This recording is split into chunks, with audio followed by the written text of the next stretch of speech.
রাধে রাধে বন্ধুরা, good morning. আশা করছি সবাই ভালো আছেন। চিড়ের পোলাও রেসিপি নিয়ে এলাম আজকে।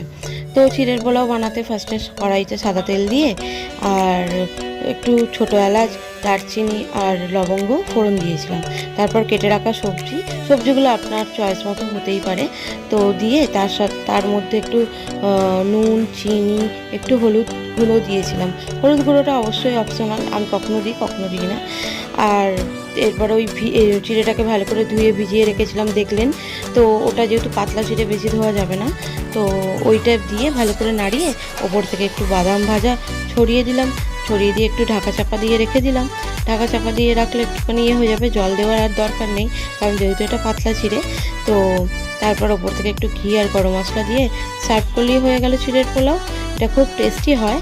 আর কাঁচা লঙ্কাও দিয়েছিলাম আমি এবারে, সবসময় দিই না, তো ঝালটা যে যার মতো করে দেবেন। ভালো